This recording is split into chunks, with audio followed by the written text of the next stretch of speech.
Wabarakatuh. Sebelum dimulai saya absen dulu.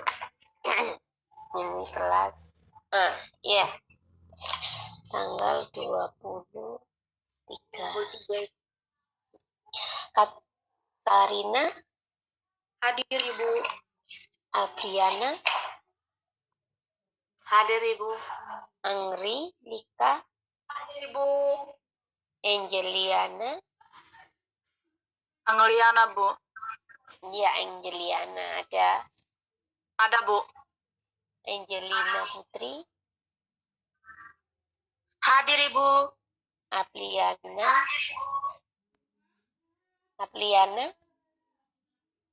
Lele Apliana Lele Hadir Bu. oh. Hadir Bu. Cynthia Dewi Hadir Ibu. Dea Hadir. Fatuka Loba Hadir Bu. Desna ada Hadir. Penelia Bola Hadir Bu. Francisca Hadir Bu. Hadir Bu. Hartini Francisca Gefreda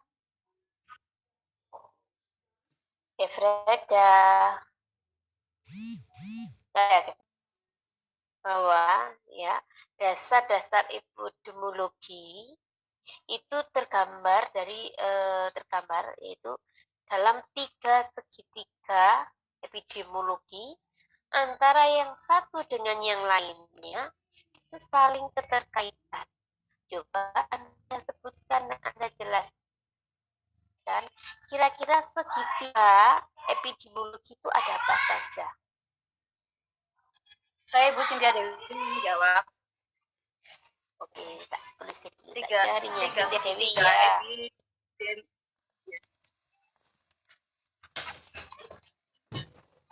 Tiga segitiga epidemiologi itu ada agen, ada host, sama ada environment. Agen itu faktor penyebab suatu unsur organisme hidup atau kuman infeksi yang dapat menyebabkan terjadinya suatu penyakit. Terus habis itu ada host. Host itu tuan rumah, faktor penjamu. Faktor penjamu itu seperti manusia atau makhluk hidup lainnya yang menjadi tempat terjadinya proses alamiah berkembangnya penyakit. Terus habis itu ada environment, itu lingkungan. Nah, lingkungan itu adalah semua faktor luar dari suatu individu yang dapat berupa lingkungan fisik, biologis, dan sosial. Terima kasih. Jadi ada agent, ya, faktor penyebab, ya, mana faktor penyebab unsur, ya, suatu unsur organisme hidup atau kuman infeksi yang dapat menyebabkan terjadinya penyakit. Contohnya, kalau kita kurang nutrisi, akhirnya sakit. Ya toh, ini penyebabnya adalah nutrisi, sakitlah, ya. Host tuan rumah, yaitu kita manusia makhluk hidup. Jadi kita jadi sakit. Kenapa? Karena imunitasnya turun, kurangnya gizi. Sehingga fisik kita, biologisnya menjadi mengalami masalah. Nah, yang digambarkan ya segitiga epidemiologi. Ada host, ada agent, ada environment. Selain ada prinsip epidemiologi. Kira-kira prinsip epidemiologi itu apa saja? Saya Ibu atas nama Katrina. Katrina, saya tak carinya. Katrina Seri Kahali. Iya Ibu. Oke. Prinsip epidemiologi itu yang pertama itu Ibu mempelajari sekelompok manusia atau masyarakat yang mengalami masalah kesehatan.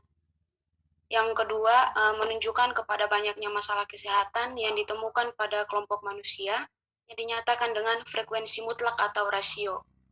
Yang ketiga itu menunjukkan kepada banyaknya masalah kesehatan yang diperinci menurut keadaan-keadaan tertentu, diantaranya keadaan waktu, tempat, orang yang mengalami kesehatan.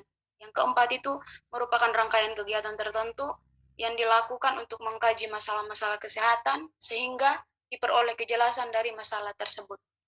Sekian. Jadi prinsipnya ada 4, ya. Pelajari sekelompok manusia, yang kedua menunjukkan banyaknya masalah kesehatan, yang ketiga menunjukkan kepada banyaknya masalah kesehatan yang terperinci, dan yang terakhir merupakan rangkaian kegiatan.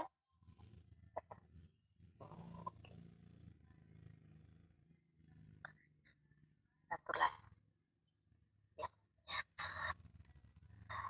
Dalam kesehatan masyarakat itu ada faktor-faktor yang mempengaruhi status kesehatan masyarakat. Antara yang satu dengan yang lainnya itu tidak dipisahkan. Faktor yang mempengaruhi status kesehatan menurut Henry L. Bloom, kira-kira ada apa saja? Paling nggak di print ya, makanya punya ya sudah dikasih soft copy-nya itu di download, di print sehingga waktu tinggal buka orang oleh HP di India. Nah, itu lebihnya grup kemarin share-nya. Saya Siapa namanya? Ismarini, ayo. Faktor-faktor yang mempengaruhi kesehatan menurut Brown yaitu agen, host, dan lingkungan sebagai dasar ilmiah untuk tindakan. Salah. Saya faktor yang mempengaruhi status kesehatan masyarakat, ya, menurut Henry L. Bloom. Salah ya, hapus titiknya. Yang lainnya?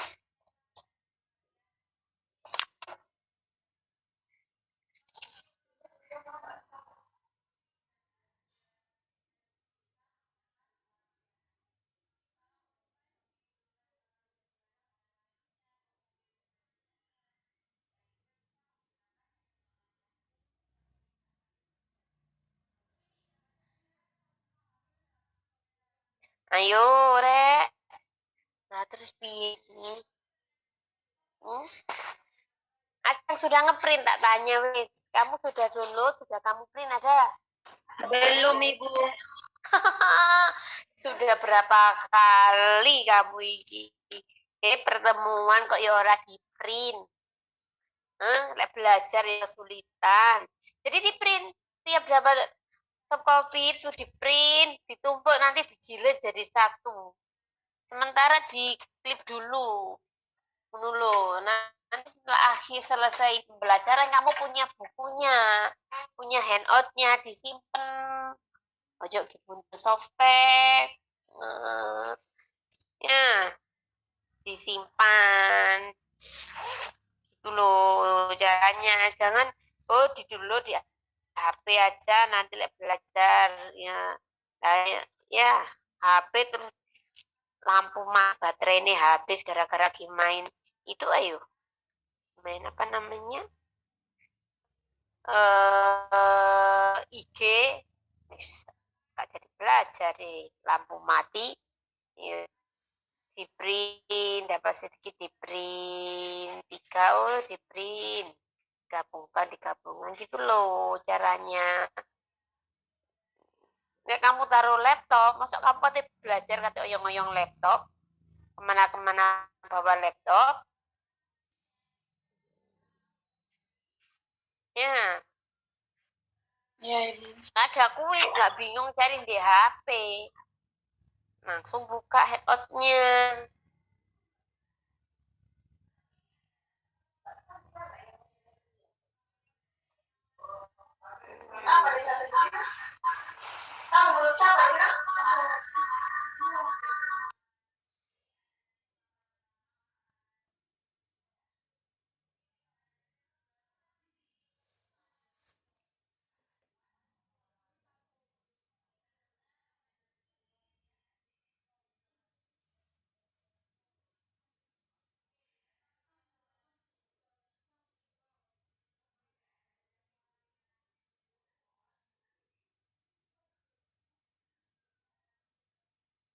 Ibu, mohon diulang pertanyaannya, Bu. Oh, nggak bisa. Yo, wes kan dua kali saya ulang. Berarti kamu nggak mencatat, tidak mendengarkan. Tanya. Yang lainnya. Saya, Bu, atas nama Rifatul. Hah? Ibu, saya Rifatul Saya yang menjawab pertanyaan. Rifatul. Oke, Rifatul. Ayo.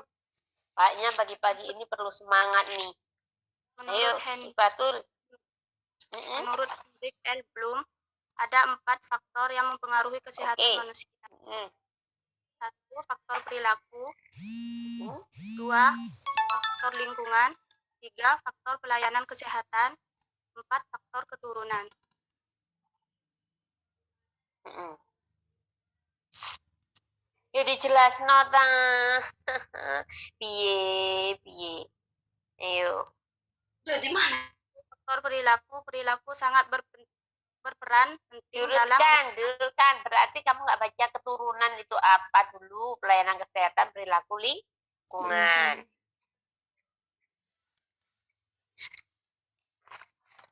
Ayo.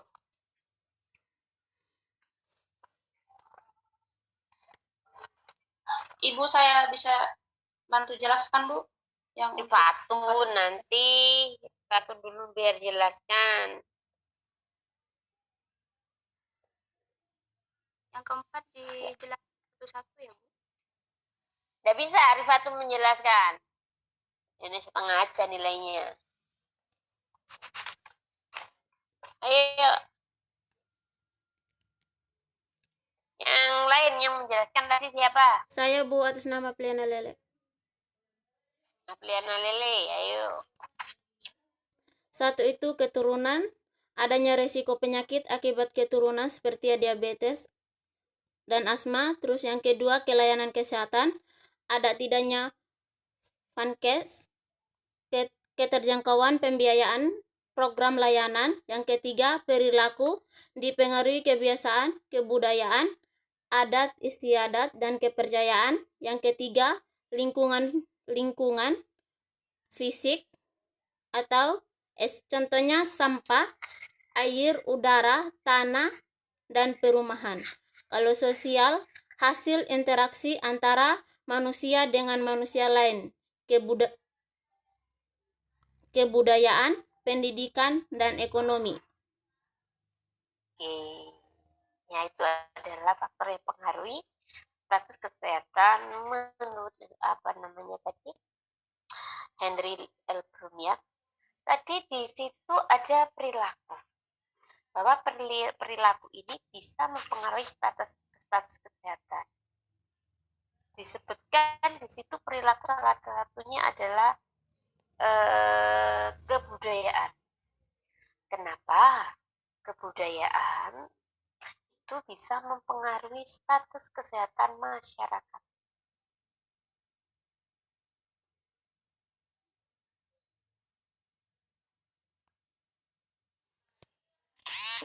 karena kalau kebudayaan itu, Ibu, dia kan mencangkup kayak ada hawa dukun-dukunnya. Jadi saat Ibu hamil atau Ibu yang melahirkan menggunakan dukun, di situ budayanya kayak masuk seperti itu, Ibu. Masuk gimana?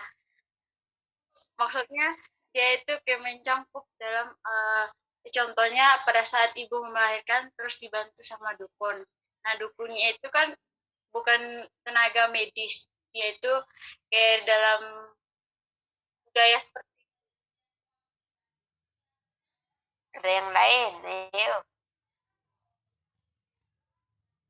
Dipengaruhi kebiasaan kebudayaan adat istiadat. Yang lebih terperinci.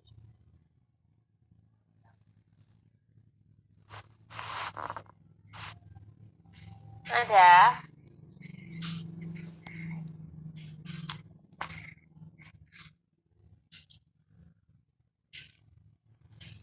Perilaku dalam adat istiadat. Loh, Ini hasil yang saya yang temukan. lainnya mana ini?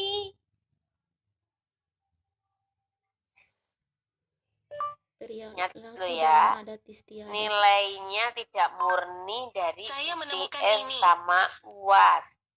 Ya, jadi nanti nilai ini jelek, ada yang protes, biasanya WA, Bu, nilai saya kok dapat C, Bu, dapat D, Bu. Ya, wapri, saya masuk terus. Masuk terus tapi nggak tahu Perilaku ngomong, adat terus gimana? istiadat dalam kehidupan. Saya menemukan ini dari web. Yang lainnya,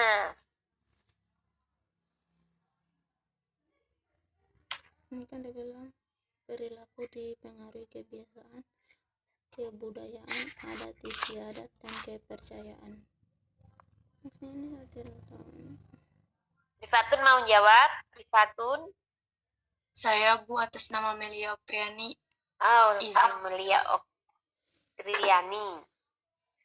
Email. Faktor-faktor yang mempengaruhi pelayanan kesehatan menurut Hendrik L. Bloom. 1. Ya, Perilaku kesehatan. Perilaku kesehatan adalah tanggapan seseorang terhadap rangsangan yang berkaitan sakit dan penyakit. Sistem pelayanan kesehatan, maka dan lingkungan menurut Nota Tamojo dalam Dwi 2010, rangsangan yang terkait dengan perilaku kesehatan terdiri dari 4 unsur, yaitu sakit dan penyakit, sistem pelayanan kesehatan, dan makanan dan lingkungan. 2. Kesehatan lingkungan. Kesehatan lingkungan pada hakikatnya adalah suatu kondisi atau keadaan lingkungan yang optimum sehingga berpengaruh positif terhadap terwujudnya suatu kesehatan yang optimal pula. Sedangkan kesehatan lingkungan menurut WHO adalah ilmu dan keterampilan yang memasukkan perhatiannya pada usaha pengendalian semua faktor yang ada pada lingkungan fisik manusia yang diperkirakan menimbulkan hal-hal yang merugikan perkembangan fisiknya, kesehatan maupun kelangsungan hidupnya. 3. Pelayanan kesehatan. Seseorang apabila menderita penyakit atau merasakan suatu kelainan pada bagian tubuhnya akan berusaha dan bertindak untuk mengetahui penyebab dan upaya penyembuhannya. Banyak upaya untuk melakukannya, antara lain dengan cara mencari pengobatan ke pelayanan kesehatan yang tersedia baik milik pemerintah maupun swasta. Tindakan pencarian pengobatan oleh seorang erat berkaitannya dengan persepsi seseorang tentang pelayanan kesehatan tersebut. Yang keempat, genetik atau keturunan. Faktor genetik berpengaruh hanya 5% terhadap status kesehatan. Genetik biasanya dikaitkan dengan adanya kemiripan anak-anak dengan orang tuanya dalam bentuk tubuh, proporsi tubuh, dan pencepatan perkembangan. Diasumsi bahwa selain aktivitas nyata dari lingkungan yang menentukan pertumbuhan, kemiripan ini mencerminkan pengaruh gen yang Iya, Bu. Ya. Pertanyaan saya, coba Anda jelaskan kenapa kebudayaan itu bisa mempengaruhi status kesehatan masyarakat. Kebudayaan yang bagaimana yang bisa mempengaruhi status kesehatan masyarakat.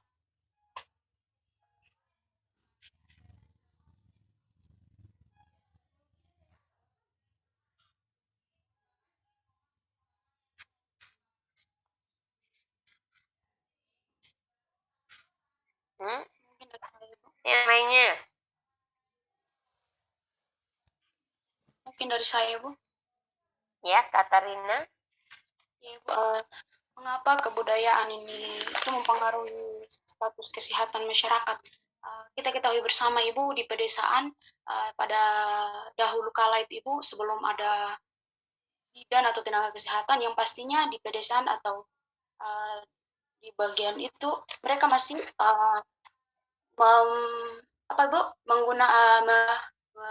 menggunakan ini dukun beranak untuk membantu ibu yang melahirkan sebelum adanya bidan atau tenaga kesehatan lainnya di pedesaan tersebut.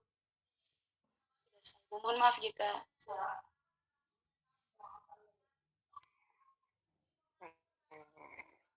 Ada yang lain? Dari budaya. Saya Ibu Satunya dukun. dari saya Ibu. Desna Siapa? Noristikom. Oke, Desna. Ini enak hidup itu, Rek. Budaya tentunya juga termasuk salah satu faktor yang mempengaruhi status kesehatan masyarakat. Salah satu contohnya budaya patriarki di Indonesia atau dominasi laki-laki di dalam keluarga mempengaruhi angka kematian ibu. Seringkali terjadi keterlambatan dalam pengambilan keputusan sehingga terlambat dibawa ke pelayanan kesehatan sehingga terlambat mendapatkan penanganan. Contoh lainnya dari budaya di suatu daerah yang mempengaruhi perilaku masyarakat yang berdampak pada kesehatan, yakni kebiasaan mengunyah makanan dengan tujuan untuk melumatkan dan diberikan kepada bayi. Hal ini membawa risiko besar bagi bayi yang diasuhnya, mengingat di dalam mulut orang dewasa banyak berkembang kuman dan akan berbahaya bila kuman tersebut sampai masuk ke dalam tubuh bayi. Sekian. Ya, itu adalah salah satu faktor budaya. Selain tadi temenmu menyebutkan dukun, ya, kalau dukun masih ada beberapa masyarakat, ya, kalau dia sakit, ya, tidak segera ke tenaga kesehatan, tetapi ke dukun atau mengobati sendiri sehingga dia terlambat dalam melakukan pemberian penanganan sehingga angka kematian akan menjadi tinggi. Kan tadi ibu bersalin, ya, tadi dibawa ke tenaga kesehatan tetapi ke dukun, padahal di dukun itu alat-alatnya tidak lengkap, dilihat dari sterilisasinya, ya, katanya yang tidak steril. Nah,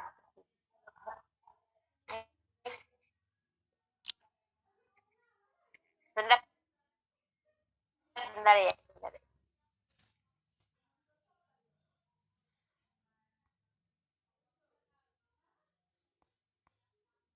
Ya, jadi seperti itu. Yang kedua, ya, kebiasaan, karena biasanya anak ini dipamah, ya, dipunya, ya, karena anak nggak bisa. Cara ini dipunyakan, terus dimasukkan ke mulutnya bayinya. Itu sangat berbahaya sekali. Kenapa? Bisa mengganggu kesehatan, ya. Atau budaya masih pantang makanan, ada ibu nifas, ya. Ibu nifas nggak boleh makan itu, makan ini, telur misalkan. Nah, seperti itu. Ya, ini bisa mempengaruhi status kesehatan masyarakat. Ya, satu lagi, ya.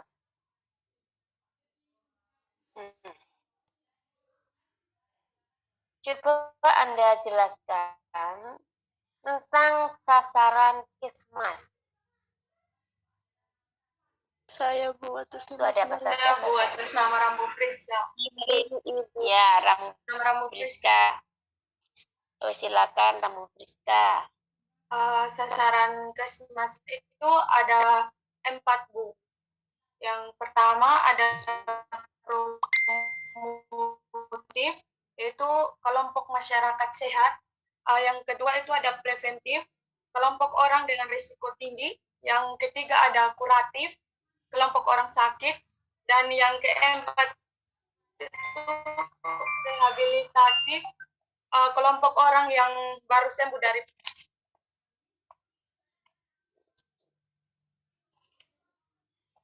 Jadi ada 4, promotif, preventif, kuratif, dan rehabilitasi. Ya, lalu promotif, pemberian informasi kepada orang yang sehat atau masyarakat dia tidak sakit, preventif, yaitu pencegahan, ya. Pencegahan ini diberikan pada orang yang punya resiko untuk sakit, ya. Tentunya kemarin sudah, salah satunya ibu hamil, lansia, balita, dan seperti obesitas dan sebagainya. Terus yang ketiga, kuratif, yaitu pengobatan, ya, diberikan kepada orang yang sudah jatuh sakit. Lek sakit diobati supaya sembuh. Terakhir yaitu rehabilitatif, yaitu penyembuhan, ya. Itu merupakan sasaran kesehatan masyarakat, ya. Oke, sekarang kita lanjutkan masuk ke ukuran imunologi.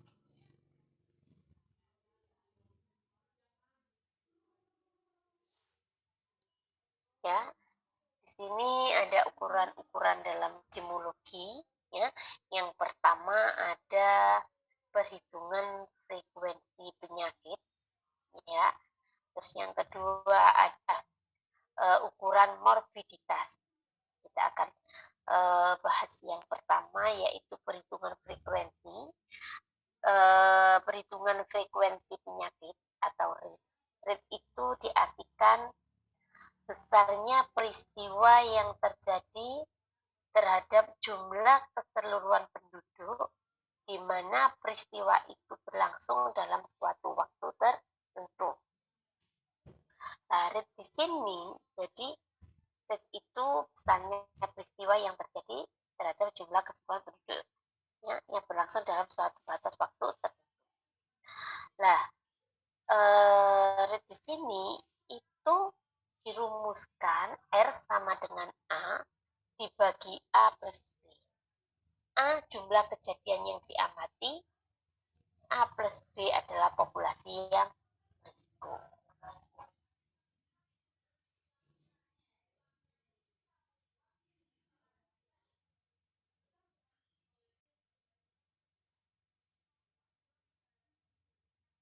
Belum Ibu. Oh belum, tunggu temennya ya. Iya, Tolong Bu. yang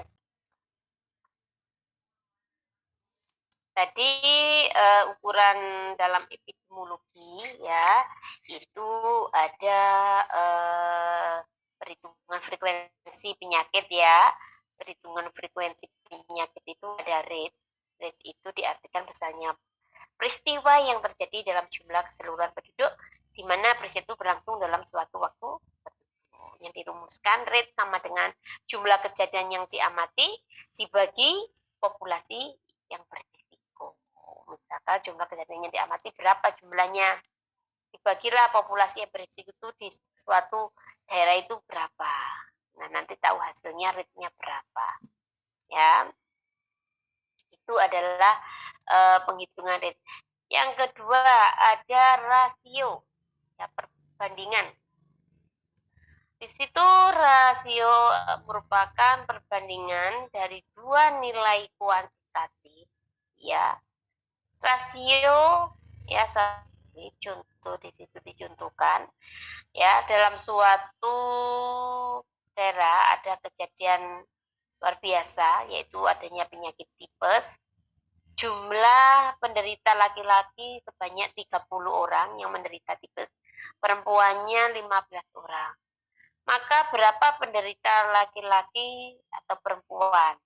Ya, 30/15 atau 2 dibanding 1. Ya. Jadi 2 dibanding 1 yaitu laki-lakinya lebih banyak daripada yang menderita tipes daripada perempuannya. Itu adalah rasio.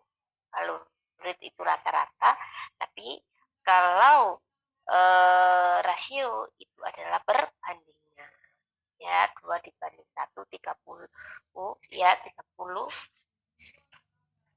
ya, 30 dibagi, ya, nih 2 dibanding 1. Terus selain ada rasio, di sini ada proporsi nilai. Ya, maaf. Proporsi Misal. itu dimisalkan proporsi kematian karena DHF, di mana jumlah yang mati karena DHF dibagi jumlah keseluruhan kematian rumus, ya. Kematian rumus dari proporsi itu seperti ini, ya. Jadi yang jumlah yang mati karena DHF itu berapa, ya, terus dibagi jumlah keseluruhan kematian, rumusnya A, ya, per X per Y, ya.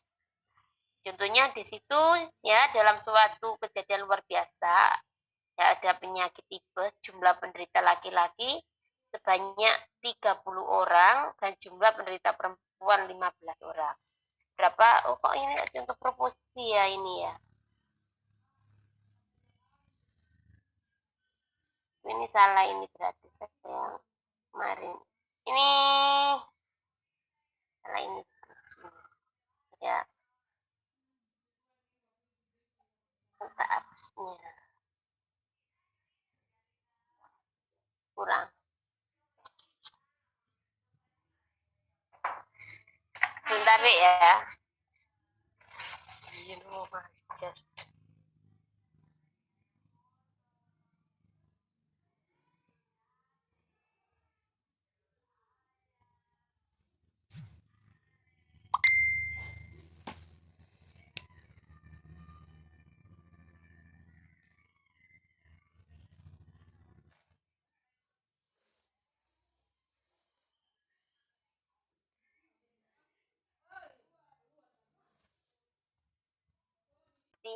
Karena DHF ya 10 orang.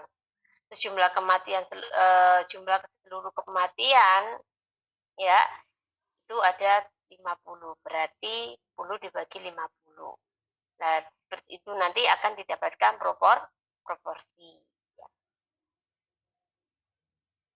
Nah, ini proporsi ini tadi ya. Ini tadi ya, tapi ininya salah, ininya apa namanya? Harusnya kata hapus tadi.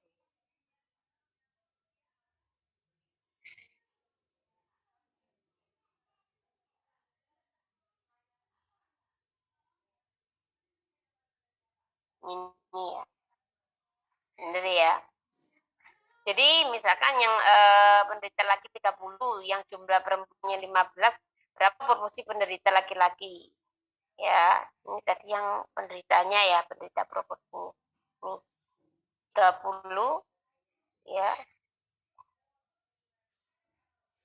Ini salah naruhnya ini.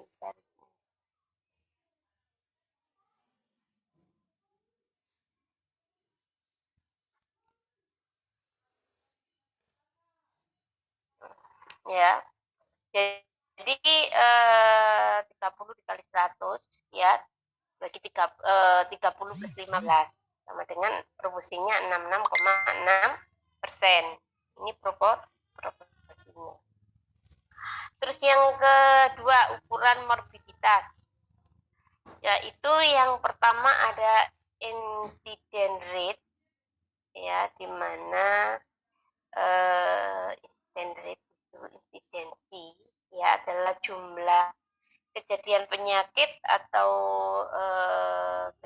ya kasus baru pada sekelompok penduduk tertentu dalam satu kurun waktu tertentu.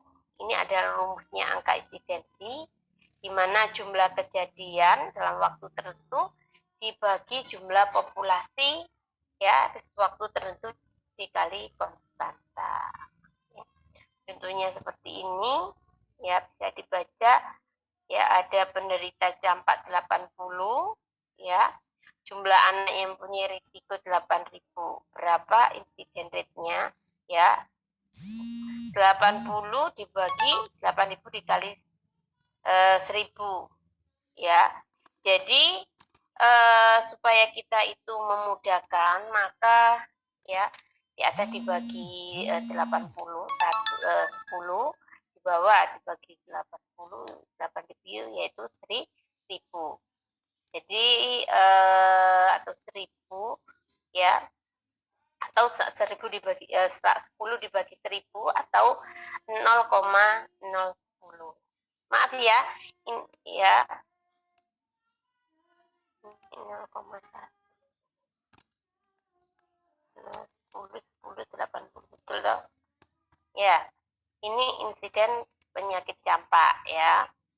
Terus prevalency rate ya. Di situ ada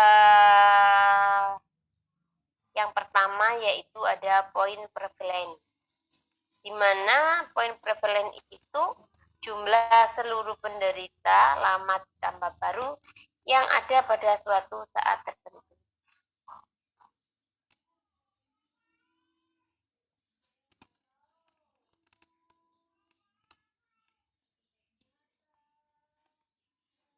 Ya, di situ ada poin prevalen yaitu jumlah penderita yang ada pada suatu saat waktu dibagi jumlah penduduk pada itu dikali konstanta.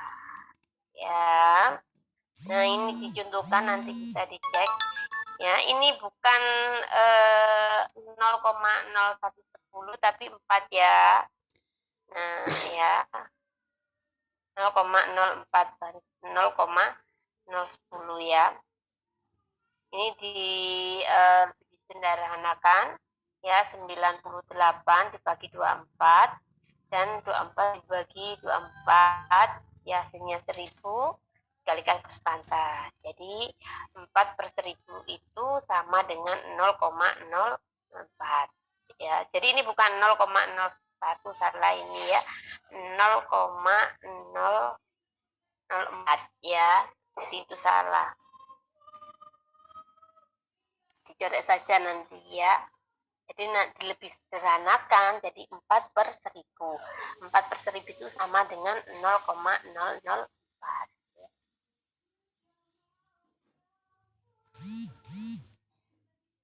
Yang mau ke toilet silakan ke toilet ya. Terus sama ya, ini periode prevalen yaitu jumlah seluruh penderita lama plus baru yang ada pada suatu periode tertentu ya, sama seperti poin tadi di atas ya, sama dengan yang ini ya. Ini ya, prevalence ya, jumlah, tapi di sini jumlah penderita lama ditambah jumlah ditambah baru ya dalam suatu periode tertentu dibagi jumlah penduduk ya pada pertengahan periode waktu yang bersangkutan dikali konstanta ya. Contohnya hanya sama ya, lebih disederhanakan. Ini dibagi 5, ini 15, ini dibagi 5, 5000 ya. Jadi 15/1000 itu sama dengan 0,05. Jadi 0,05 itu ya, atau 5/1000. Jadi sama dengan, maksudnya sama dengan itu sama 0,05 itu ya 15/1000. Seribunya adalah konstanta. Aku dapat 5, iya kita sederhanakan supaya lebih mudah. Kita bagi atasnya yang 75 dibagi 5 ya, terus yang bawahnya kita bagi 5. Paham dari sini?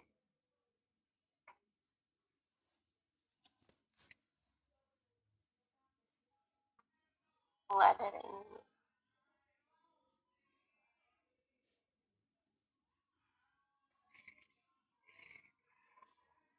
Paham dari sini? Belum. Contoh pada periode. Ibu bingung yang dari proporsi. Proporsi. Yang mana? Itu kan ada A dibagi XY. Lah, 30 dikali 100%. Itu 100%-nya itu dari mana itu? Nah, 100%-nya dari mana ya? Nah, ini biar memudahkan ya, jadi ya di situ dalam suatu KLB penyakit tipes jumlah penderita laki-laki sebanyak 30 orang. Supaya kita akan cari proporsi. Proporsinya berapa? Nanti kalau nggak dikalikan 100, ini berapa? 30 dibagi 45. Berapa? 100-nya itu konstan. Berapa? 30 dibagi 45. 0,06.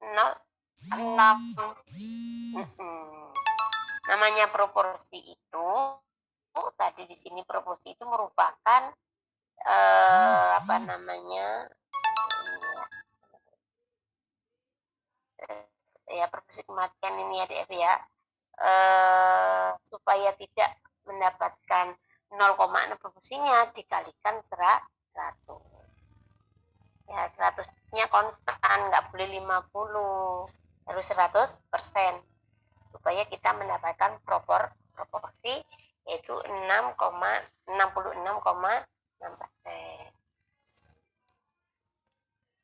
Ya, Ibu, terima kasih.